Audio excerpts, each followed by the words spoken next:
Hello there, I'm Dr. Curtis Finch, Superintendent of Deer Valley Unified School District. Welcome to an all-new episode of the Supe Scoop, as we take you behind the scenes of DVUSD. On May 9th, 2023, the DVUSD Governing Board approved the resolution to seek voter authorization of a continuation of the existing 15% maintenance and operations override that has been in place since 1991. The Governing Board also called for a 2023 special bond election in the amount of $325 million to fund safety, security, instructional resources, technology, building renewal, conservation, buses, and student growth through the year 2029 without a tax increase. This is an all-mail-in ballot election on November 7th. This all-mail-in ballot election on November 7th will help preserve current fine arts and athletic programs such as art, general and instrumental music, and physical education, as well as maintain class sizes. The funds will also be used to attract and retain highly qualified teachers and support staff. You may have a lot of questions about the election and how it affects your child's education in our community. Well, we have the man who has all of those answers. Jim Migliorino is DVUSD's Deputy Superintendent of Fiscal and Business Services, and today we are discussing the upcoming election and what's at stake for DVUSD now and into the future. That's all coming up in the next 30 seconds, after a quick pause on the Supe Scoop. Research shows that when parents and other caring adults are involved, students achieve more. That's why DVUSD is committed to reaching out and involving parents and the community through volunteering. Volunteering focuses on welcoming all families into the school community, communicating effectively, supporting student success, speaking up for every child, sharing power, and collaborating with the community. For more information on volunteering at DVUSD, including links to school parent organizations, visit dvusd.org/volunteer. Welcome back to the Supe Scoop. I'm Dr. Curtis Finch. There's a really important election coming up on November 7th. And with that mail-in ballot election, there's a lot at stake for DVUSD, not just now, but also in the future. To break down exactly what this election is about and how you can get involved if you're eligible to vote in the DVUSD boundaries, I'm joined by Jim Migliorino, the Deputy Superintendent of Fiscal and Business Services. I've been with the district. I'm working on my 19th year. I have been in school business official capacity for 32 years. So all my career, been working with public schools, and have enjoyed working with the Deer Valley School District probably the most. It's a large organization, a city within a city of more than 4,000 employees, and about 34,000 students that we serve through 42 schools in the district. We go all the way from New River to Bell. What's our boundaries? Yeah, so Bell on the southern boundary, all the way up to the county line, Maricopa County, Yavapai County line, and then 40th Street on the eastern boundary, all the way to 99th Avenue on the western boundary. So 357 square miles. Wow, that's a big zone. Which is important to the next part of our conversation, because we are approaching election season, and when people can vote or can't vote, they need to be inside our zone, correct? That's correct. For any elections that we hold, you have to be a resident in the district boundaries, within those boundaries that we just described, and you also have to be registered to vote to be able to cast a ballot. When is that voting machine firing up? When do you have to be registered? So you have to be registered by October 10th. And we have some voter information available on our website, or Maricopa County Elections Department also has voter information to be able to verify if you're registered to vote, or to register to vote if you're not already. Well, while we're at it, what's that website for our district? So our district website, you would go to dvusd.org/elections. So that's the one. That's the one you need. Well, we have Deer Valley Unified has a couple of issues on the ballot. Can you talk about them a little bit? Yeah, so we have two decisions that will be made this November. November 7th is the election day. One is the renewal of our M&O override, and the second question will be a new bond initiative for our district for the next 5 years.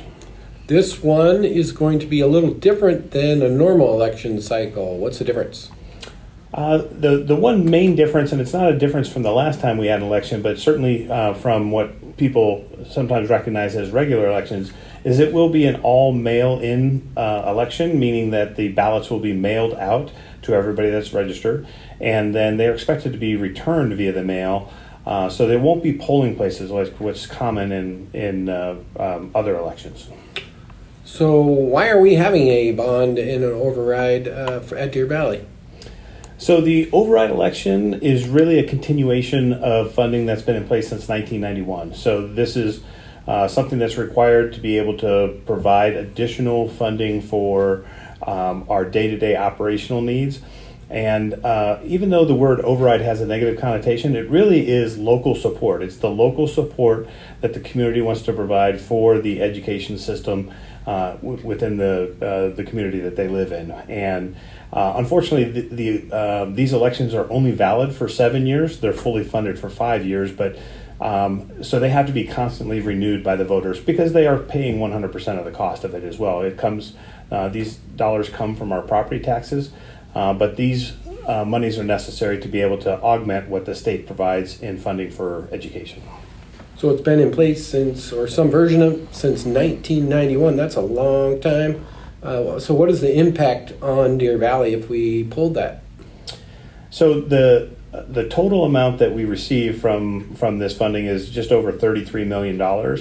And so at stake would be the entire $33.4 million if it was not to be renewed. And the impact would be on the people within the organization because it does affect our day-to-day operational dollars that would be available to us, and 86% of those funds go towards people, the salaries and benefits that we pay our people. We are in the people business. So in the initial phases of raising the money, there were some programs that were suggested that we may be able to offer. So obviously there's not a direct line between pulling and starting, but what are some of the areas where it might impact? Obviously the Board of Ed will have to make that decision, but what were some of the things that were sold initially about going forward with these dollars? Yeah, I think the two main areas would be class size. We'd always look at class size as a cost associated with our operational budget. So one of the things that these funds also provides is the lowering of the class sizes since we enjoy these funds. The other big one is full day kindergarten. So the state only funds a half day kindergarten program. These funds help us to offer a full day kindergarten program for all of our kindergarten students. Maybe you should talk a little bit about Arizona's place in the world and in the U.S. as far as funding public education, because I think that's a variable why we even have to go this route. Yeah, so we had a committee that looked at the need for both of these elections last school year, and that committee looked at the dollars per student that we spend in Deer Valley compared to our comparable district as well as to the state. And certainly to the national spending as well. And we spend less per student from all those comparative numbers, and that's with the override in place. So if the override wasn't in place, we would even have fewer dollars, and it would just be difficult for us to be able to continue to meet the needs of our students if it weren't for having those funds available. But when you look at any of those comparative numbers, Arizona ranks at or near the bottom in funding per student when you're comparing the national numbers to the state average, which we don't even get the state average. Well, then I'll throw a little commercial in here. Then how in the world does Deer Valley Unified have 92% of its schools either A and B, and we have over 50% of our schools are A+ School of Excellence? If we have less dollars, how are we performing so well? I think it's because we are a district of continuous improvement and also good stewards of the taxpayer money. I mean, so we are entrusted with other people's funds to be able to perform the task of educating the youth that live within our district, and I think we just do a better job than some others that even get more money. Nice. Talk a little bit about, we talked about the override, talk a little bit about the bond and maybe the why as well. Yeah, so the same committee that I mentioned that looked at the override last year also looked at the capital needs of the district. So these are the tangible items, school buildings, school buses, technology, things of that nature. And they looked at all the needs of the district as well as all the available resources, and they came up with a recommendation to call for this bond really for a couple reasons. One is, unfortunately, in the society that we live in, we need to continue to make some safety improvements throughout our campuses. There's been cuts to the capital funding formula from the state that have created a backlog of need. And then finally, we are experiencing growth in certain sectors of the district that we need to be planning for, and that planning process takes time. So we have to get started early to be able to accommodate the growth that we're anticipating. Can you give me a little more details of the cost, how much it is from the taxpayer perspective, and maybe what we're doing today in relationship to what would be in the future? Yeah, so I think in the case of both initiatives, whether you're talking about the M&O override or the bond, the M&O override is a continuation, again, of something that's been in place in some form since 1991. So there's no additional cost.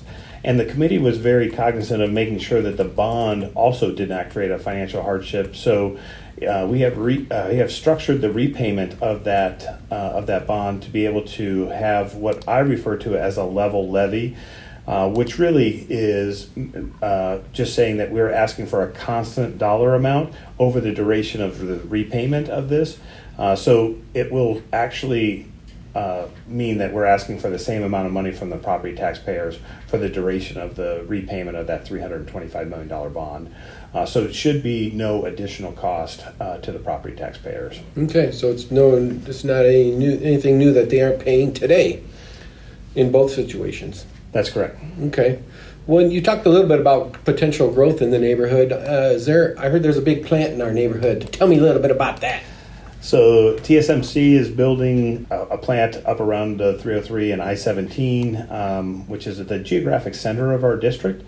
And it's a major investment. It's a $40 billion with a B. And so as a result of that, there's a great deal of growth to be able to satisfy all of the, not only what's going to be at the plant itself, the TSMC plant, but all of the supporting companies that will also be coming to be able to have them be effectively delivering chips.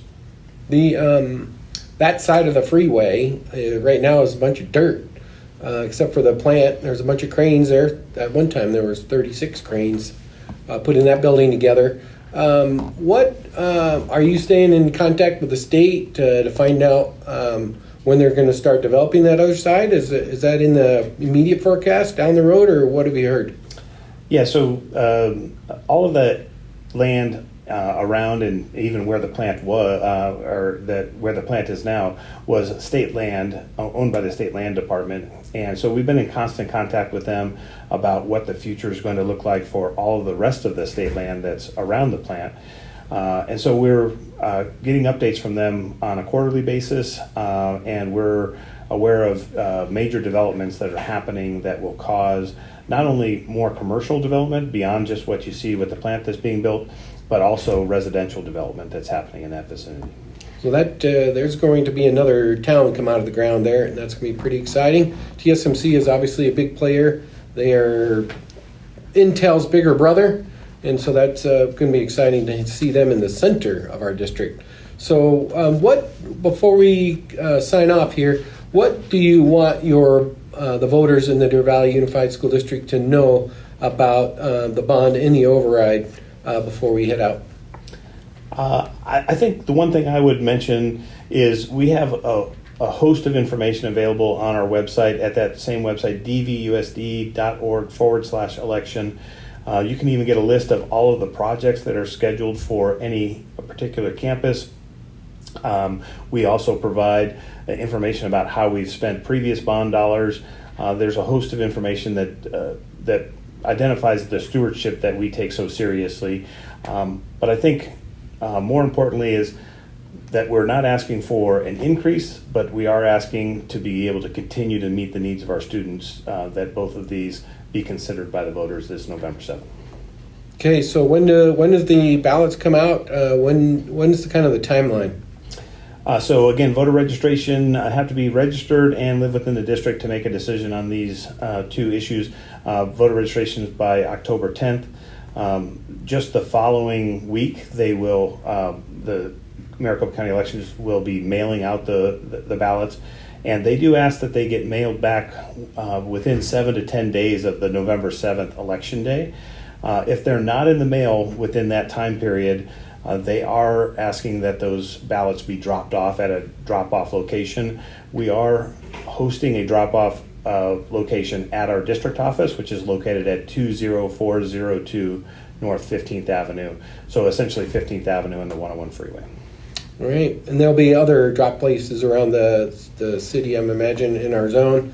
They could probably go to Maricopa County's website to see those as well.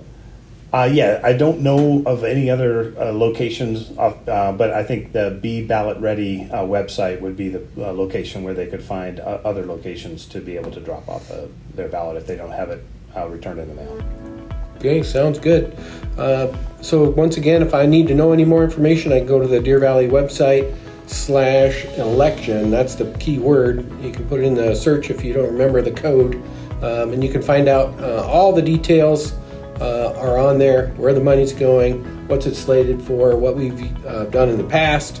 So there will also be a community report coming out here in a couple weeks as well, kind of walking over our last bond, what we've been using it. So keep an eyeball out for that as well. So thanks again, Mr. Migliorino.